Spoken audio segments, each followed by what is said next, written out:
Hello everyone, this is the Sage of Calidor coming to you with another video. Today we are going to take a look at Aislinn from the Tides of Torment DLC. Last year, the Total War Warhammer 3 Tides of Torment DLC popped, and we gained 3 lords, but you know me, I'm just going to focus on Sea Lord Aislinn. The legendary lord I'm going to be talking about for the Tides of Torment DLC is Aislinn, the High Elf Commander, in my opinion, one of the greatest High Elf Commanders, and I say greatest guys in the Warhammer High Elf lore.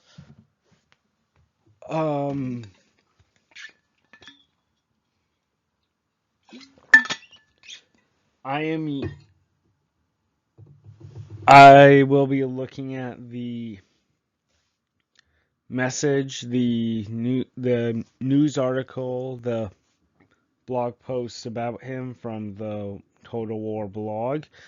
I know the DLC has already popped last year, but this is also a nice little personal review of everything. So I played it. I'm going to look over and read what the article said, and I'm going to tell you my thoughts about it if it makes sense. Okay, so this is the start of the article right here. Again, I'll post the link to the article down below just so you can read it, take a look at it, like it, dislike it, whatever. I was going to originally look over the article, talk about it, and then say my initial thoughts about it. But remember, this is a combo of my thoughts and a combo of before and my experience playing with it. Alright, so it says here,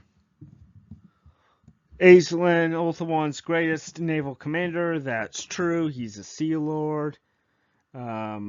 Southeastern part of the map. So the southern colonies, they're not there anymore, and I'm kind of mixed on that. On one hand, it seemed to be a good place to place Aislinn, but on the other hand, I really liked those 3 islands, because when I inevitably confederate with them, I have 3 islands I can easily use as a moneymaker early on.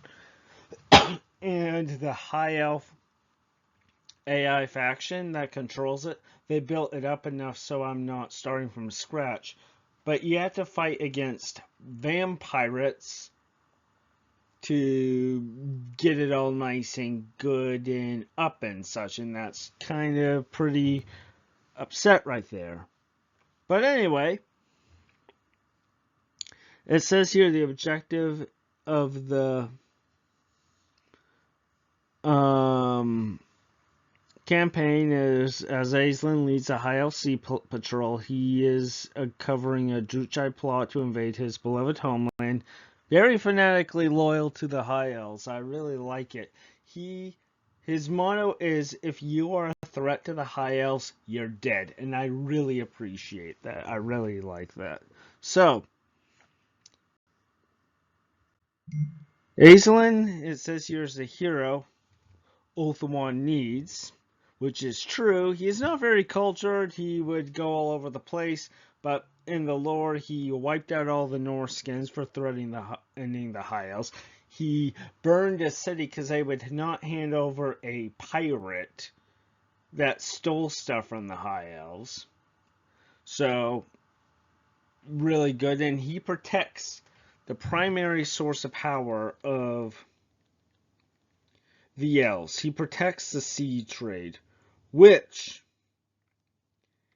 it is very important because the High Elves of Ulthuan are a naval maritime nation. The island is their sanctuary, and they need to control the waterways around it for trade, for their economy, and to prevent themselves from being attacked.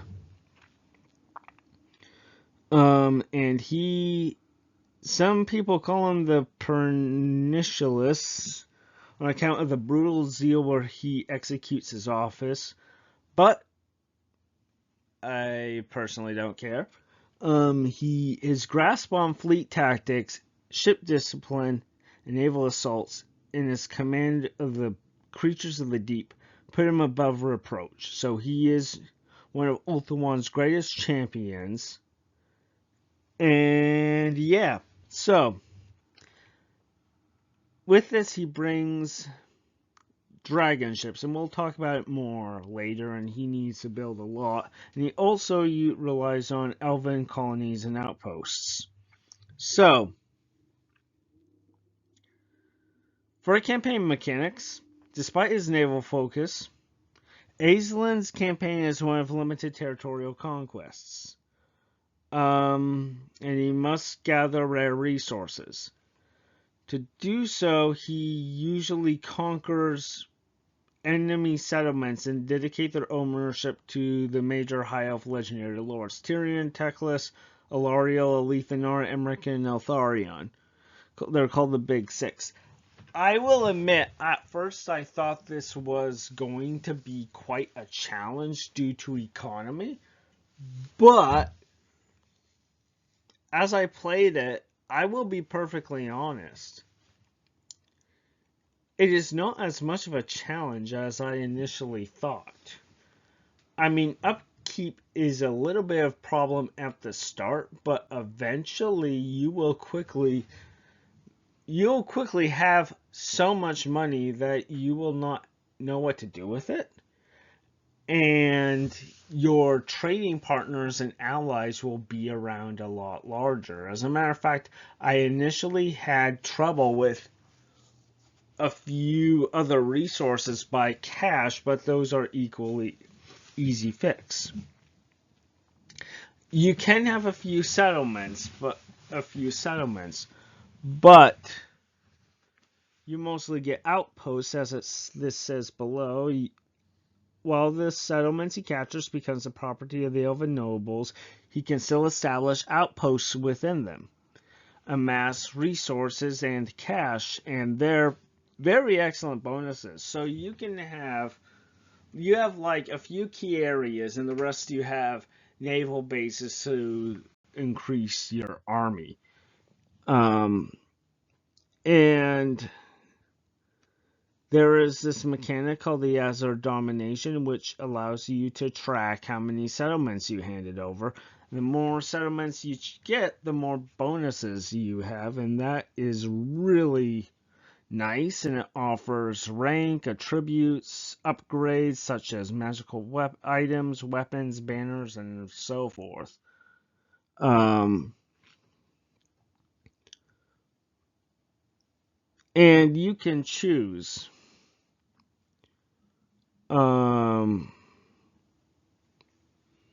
what area to give it to.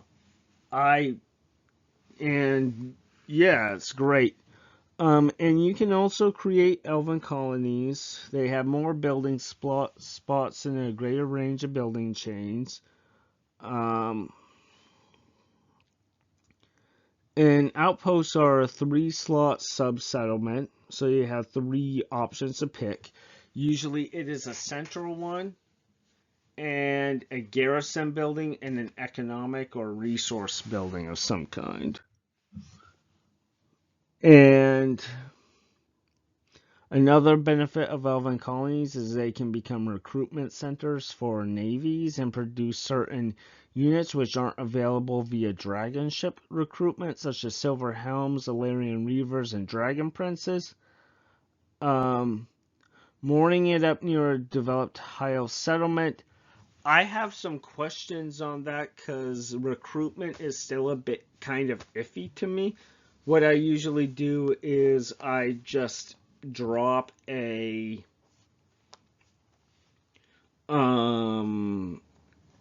stables in one of my remaining colonies, and I put it on global recruitment and recruit there.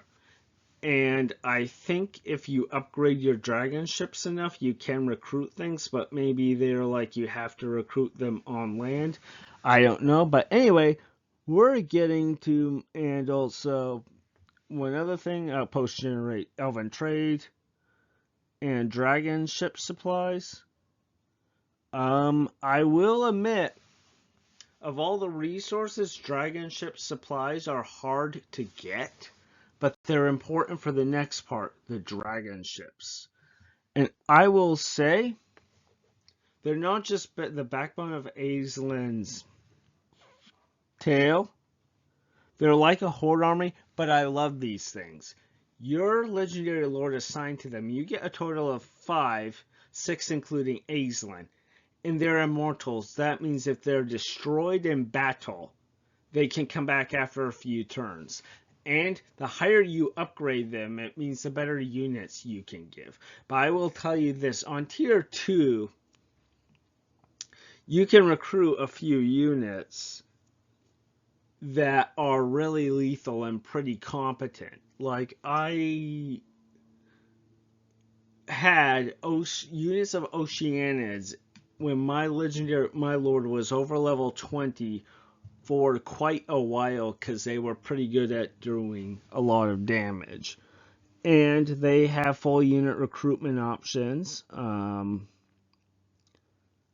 it says here to worth coordinating your forces, which it does help a lot. I readily say it does help a lot.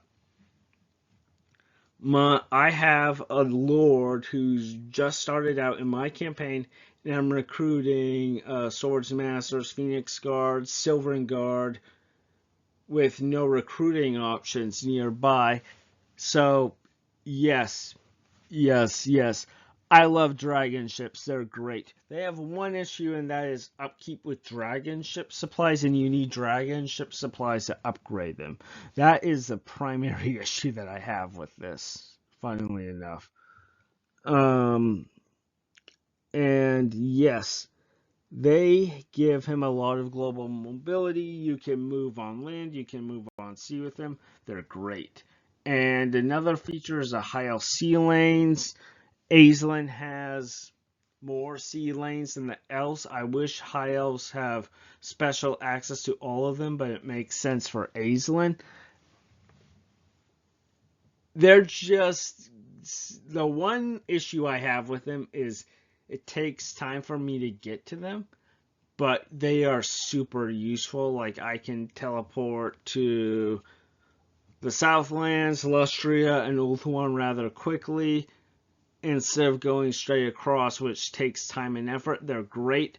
I admit I'm kind of spoiled. I feel kind of spoiled sometimes, but these new extra sea lanes are great. The Mistwalking stance, deploying entire armies on land, from the sea directly to inland locations, direct conflict with any settlement and range. I have not experimented with that, to be honest. I experimented with it once to instantly teleport right there, but for some reason I could not attack next turn. I was trying to do a sneak attack. It is quite possibly you have to be at war with that faction first, but it's not a huge deal breaker. It's useful. It has its uses, good uses. And now this is Aislinn, and this is his standard model as infantry, and this is his final for his final mount, a dragon. And I can tell you this, I was really happy when I saw this, not only because I feel like it is a rule all high elf lords should have a dragon, because they're awesome and quite deadly in a fight, but in the lore, Aislinn also rode on a dragon, so that was great. Well, I will say, I think Aislinn has become one of my top favorite legendary lords, and it is a fight next to Emmerich. I mean, I'm not as naval as he is, but he is great. I like his extra movement range thanks to his Protector of the Seas, and he gets enhanced bonuses from dragon ship upgrades, Aster Dominance, and so on and so forth. He reduces the upkeep of ship company units, an aquatic beast in his army, and I will say this, the Oceanids are pretty good units. He also has the Lothern Skycutter mount upgrade, which is fair, but I prefer his dragon.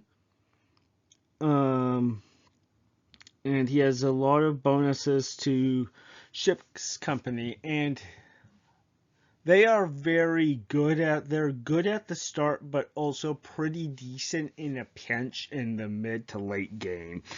In my personal opinion, you should back them up with more elite units, but they are still good in a pinch, and I will stand by that. He is also he also has a lot of abilities. I am still trying to get used to the Iron-Handed Captain ability, which he rallies a routing unit. I am bad at micromanaging, so I'm still learning how that works. But he has other upgrades, like I think he has a Vanguard upgrade, and it helped me win a battle against Skaven. I'm not kidding you. I probably should find a way how to get that so I can post it on here, because it's a great battle. Well, anyway, I had Aislinn. I was fighting against 3 Skaven armies with a reinforcement army, I'll admit, and I hate fighting Skaven because there's so many and they're all over the place. Well, anyway, I saw Aislinn had the ability to Vanguard, so I had positioned my army so they were as close as I can, and jumped on the Skaven. The Skaven did not have a chance to get their weapons teams deployed. Aislinn's High Elf army just rolled over and slaughtered the Skaven. It was great, which helped my reinforcing army successfully kill off the Skaven army, other two Skaven armies coming in. It was great. Very, very nice. I would recommend him. He's a great lord. And now we have the Dragon Ship Captain. They are a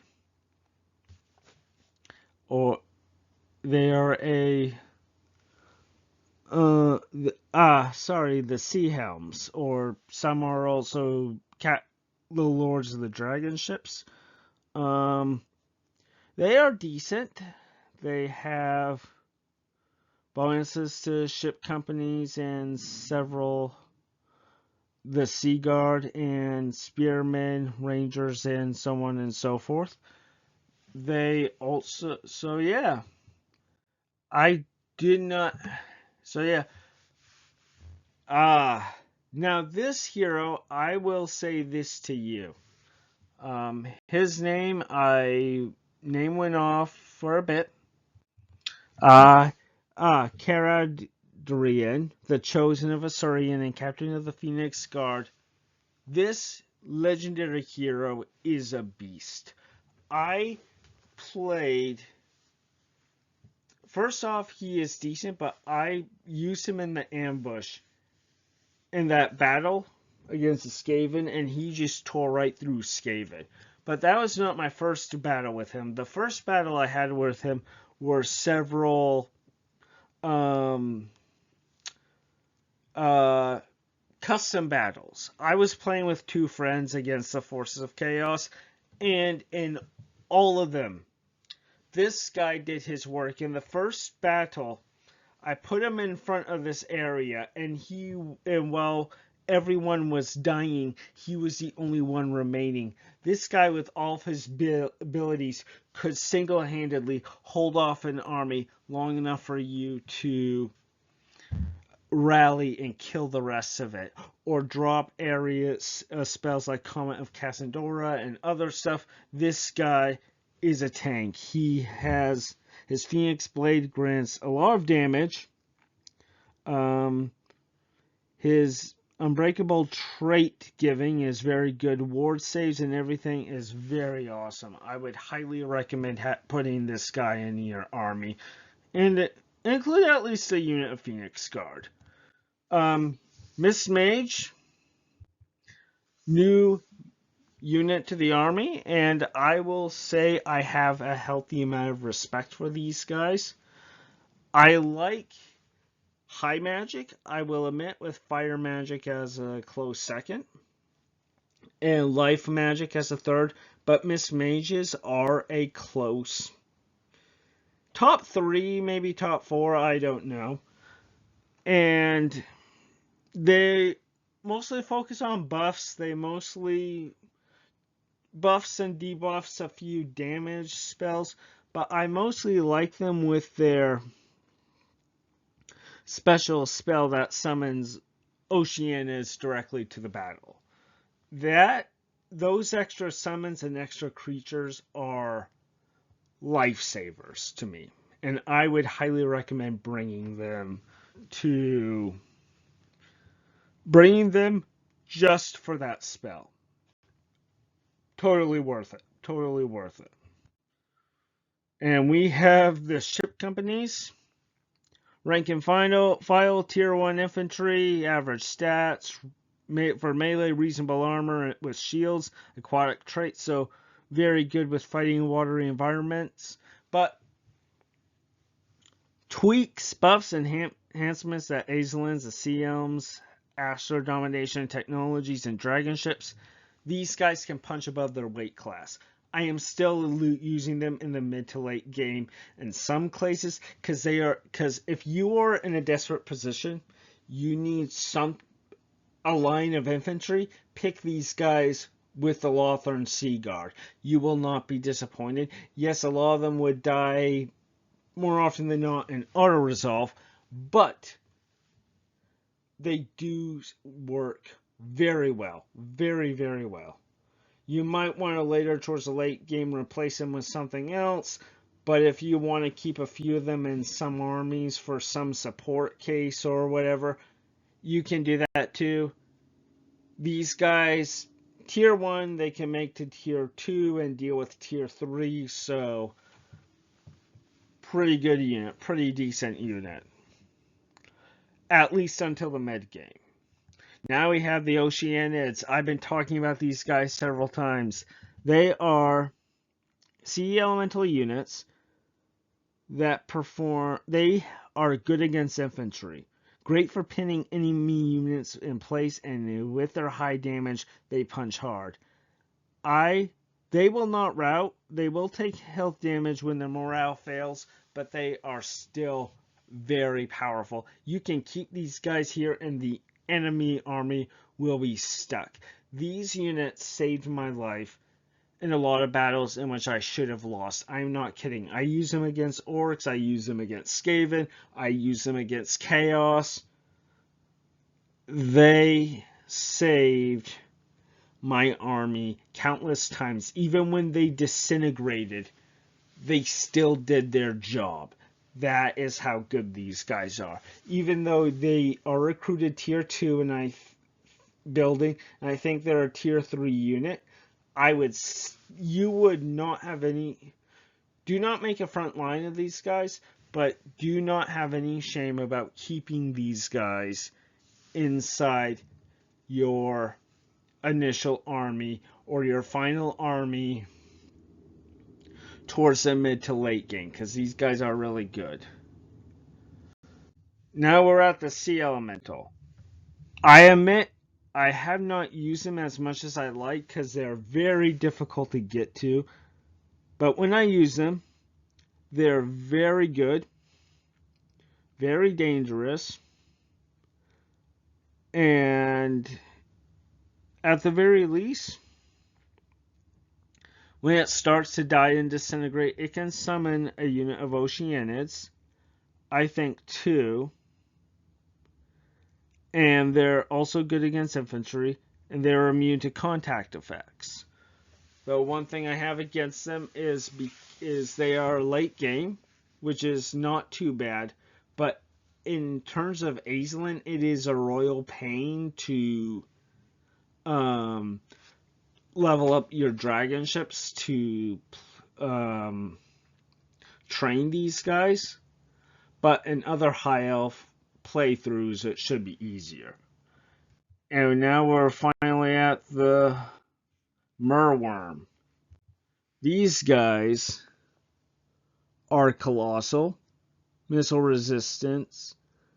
They we look like a nightmare of a kinship with these creatures. Great addition for any dragon ship army, and they deal a lot of armor piercing damage with anti-large. Their preferred target is other big monsters, but these guys are surprisingly competent with dealing with rows of infantry. Just make sure that since this is a big unit, it's going to be a missile target. That's all I can say.